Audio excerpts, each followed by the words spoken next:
Bismillahirrahmanirrahim.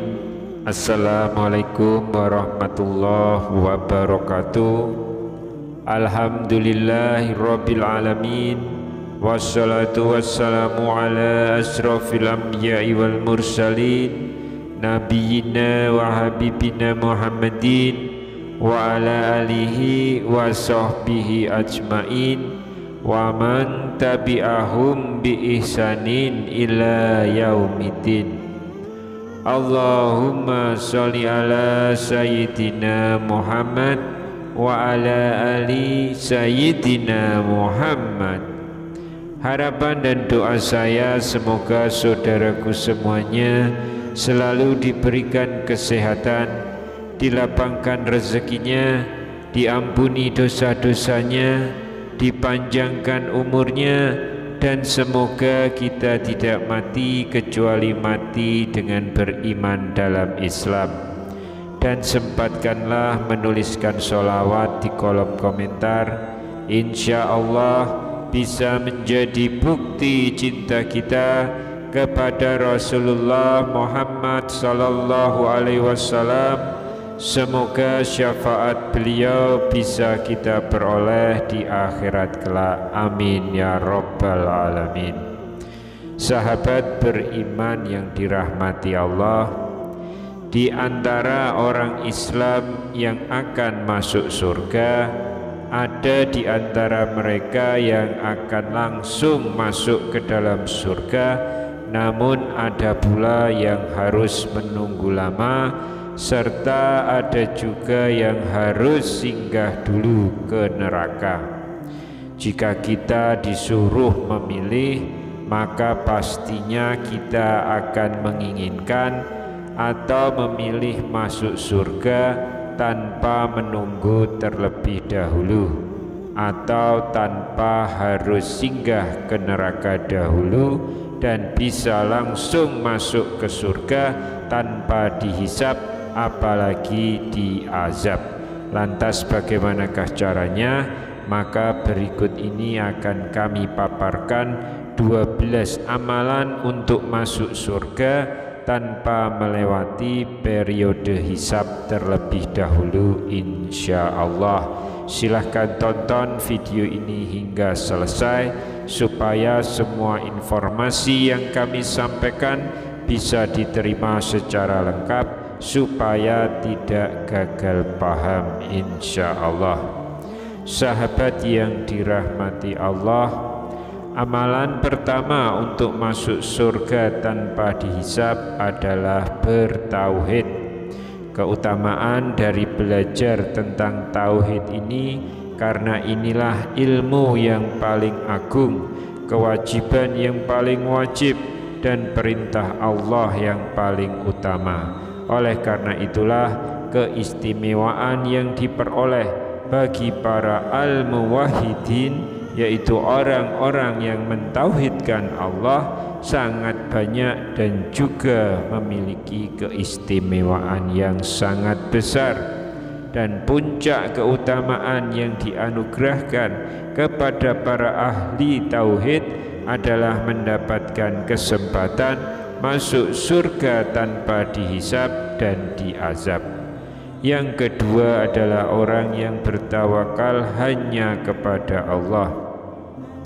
Dari Ibnu Abbas radhiyallahu anhuma telah menceritakan kepada kami dari Nabi sallallahu alaihi wasallam, beliau bersabda, beberapa umat ditunjukkan kepadaku, maka aku melihat seorang nabi bersama sekelompok kecil.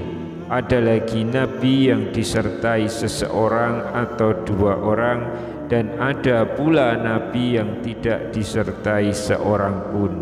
Tiba-tiba ditunjukkan kepadaku kelompok besar. Aku menyangka mereka adalah umatku, namun dijelaskan ini adalah Musa dan kaumnya. Lihatlah ke ufuk. Aku memandang ke ufuk, ternyata ada kelompok yang lebih besar. Dijelaskan lagi kepadaku, pandanglah ke ufuk yang lain, ternyata ada sekelompok yang lebih besar lagi. Dijelaskan kepadaku, ini adalah umatmu. Di antara mereka ada 70.000 orang yang masuk surga tanpa hisab dan siksa. Kemudian Rasulullah sallallahu alaihi wasallam beranjak dan masuk ke rumahnya. Para sahabat membicarakan siapa yang masuk surga tanpa hisab dan tanpa siksa. Sebagian berkata, barangkali mereka adalah orang-orang yang selalu menyertai Rasulullah. Sebagian lagi berkata, mungkin mereka adalah orang-orang yang dilahirkan dalam Islam dan tidak menyekutukan Allah.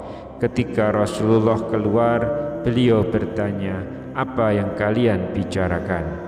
Mereka memberitahu kepada beliau apa yang sedang mereka perbincangkan.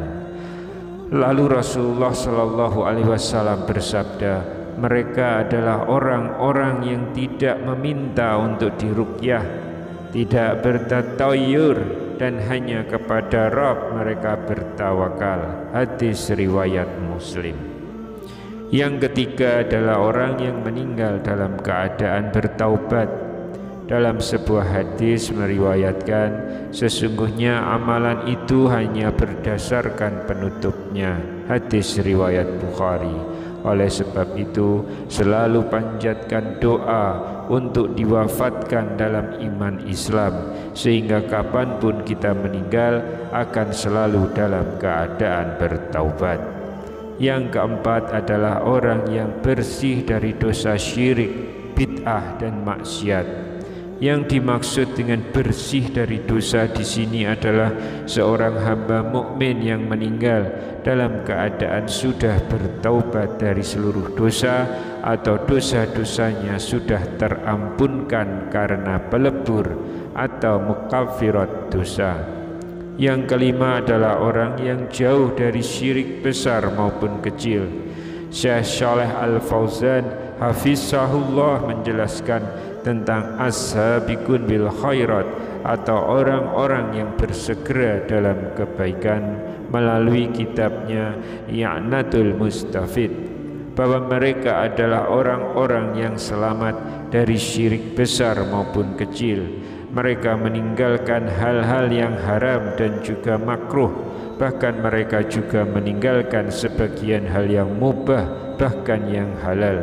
Mereka bersungguh-sungguh dalam melaksanakan amal ketaatan, baik amal yang wajib maupun yang sunnah. Mereka inilah orang-orang yang selalu lebih dahulu dalam berbuat kebaikan. Maka barang siapa yang sudah sampai pada tingkatan ini, ia akan masuk surga tanpa hisab dan juga tanpa azab. Yang keenam adalah orang yang mengucap syahadat ketika meninggal. Pada ucapan asyhadu anna Muhammad Rasulullah mengandung tuntutan untuk jauh dari kemaksiatan dan bid'ah. Hal itu disebabkan karena konsekuensi syahadat Muhammad Rasulullah adalah taat pada perkara yang diperintahkan oleh Rasulullah, membenarkan apa yang beliau informasikan, menjauhi larangannya, dan menyembah Allah sesuai dengan syariat yang diajarkannya. Yang ketujuh adalah mengucapkan la ilaha illallah ketika meninggal. Syekh Shalih Alusi hafizahullah di dalam kitabnya At-Tamhid menjelaskan, realisasi tauhid dengan sempurna adalah perwujudan dari syahadatain la ilaha illallah Muhammad Rasulullah. Karena pada ucapan seorang ahli tauhid la ilaha illallah terdapat tuntutan pelaksanaan tauhid dan jauh dari syirik dengan segala macamnya. Yang kedelapan adalah para pengikut setia Rasulullah. Dari Abu Bakar radhiyallahu anhuma, Rasulullah sallallahu alaihi wasallam bersabda, aku dianugerahi Allah 70.000 orang dari umatku masuk surga tanpa hisab. Wajah mereka nampak seperti bulan pada malam purnama. Hati mereka semuanya sama. Lalu aku memohon tambahan kepada Allah, dan Allah menambahkan untukku setiap satu orang menjadi 70.000 orang.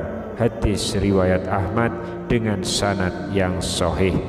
Yang kesembilan adalah orang yang pertama kali masuk Islam di masa Rasulullah. Allah Subhanahu wa taala berfirman, "Was-sabiqun as-sabiqun." Selain itu, golongan ketiga adalah orang-orang yang paling dahulu beriman. Merekalah yang paling dahulu masuk surga. Ulaikal muqarrabun. Mereka itulah orang-orang yang didekatkan kepada Allah. Fi jannatin na'im. Mereka berada dalam surga yang penuh kenikmatan. Sullatum minal awwalin. Mereka adalah segolongan besar dari orang-orang terdahulu. Wa qalilum minal akhirin. Dan sedikit dari orang-orang yang datang atau kemudian. Quran Surat Al-Waqiah ayat 10 hingga ayat 14. Yang ke-10 adalah orang yang memiliki kesempurnaan akhlak. Golongan orang yang akan masuk surga tanpa hisab adalah golongan orang yang sifatnya disebutkan dalam surat Al-Waqiah ayat 10 hingga 14 yang saya bacakan barusan. Allah memberi sifat kepada mereka, yaitu sebagai orang-orang yang beriman paling dahulu, dan mereka didekatkan kepada Allah di surga. Mereka adalah segolongan besar dari orang-orang terdahulu dan segolongan kecil dari orang-orang kemudian. Kepada mereka Allah telah menanamkan kemuliaan, cinta, takdir, dan keagungan. Mereka adalah seperti cermin dalam iman, amal kebaikan, jihad, ilmu, anugerah, kelembutan hati, cinta, kesempurnaan, akhlak, dan keagungan. Yang ke-11 adalah orang yang sabar ketika diuji dengan penyakit berat di dunia. Pada hari kiamat kelak, setelah timbangan-timbangan amalan dipasang, orang-orang yang tekun sholat dipanggil untuk menerima pahala mereka secara penuh. Orang-orang yang tekun puasa dipanggil untuk menerima pahala mereka secara penuh. Orang-orang yang gemar berpuasa dipanggil untuk menerima pahala mereka secara penuh. Dan orang-orang yang pergi haji dipanggil untuk menerima pahala mereka secara penuh. Tapi timbangan orang-orang yang dicoba dengan penderitaan sakit tidak dipasang. Mereka juga tidak diadili, bahkan mereka pun selain diberikan pahala, mereka juga tidak dihisab. Yang ke-12 adalah orang yang mati syahid. Abu Nuaim dari Ibnu Abbas radhiyallahu anhuma bahwa Nabi sallallahu alaihi wasallam bersabda, pada hari kiamat nanti orang yang mati syahid dihadirkan untuk dihisab, dan orang suka bersedekah dihadirkan untuk dihisab. Orang-orang yang dicoba dengan penyakit juga dihadirkan, namun tidak untuk dihisab maupun diadili. Mereka malah diberi pahala yang amat banyak, sehingga orang-orang sehat yang ada di padang mahsyar berharap tubuh mereka dipotong-potong dan digunting agar bisa mendapatkan pahala yang baik di sisi Allah. Teman-teman yang baik yang dirahmati Allah, itulah amalan mulia yang mendapat janji dari Allah untuk masuk ke dalam surga tanpa dihisab. Semoga ini bisa memotivasi kita semua untuk terus meningkatkan amalan kita supaya jauh dari api neraka. Wallahu a'lam bishawab. Subhanakallahumma wa bihamdika asyhadu alla ilaha illa anta astaghfiruka wa atubu ilaik. Demikian yang bisa saya bagikan di kesempatan kali ini. Semoga pembahasan ini dapat memberikan manfaat untuk kita semua. Amin ya rabbal alamin. Wassalamualaikum warahmatullahi wabarakatuh.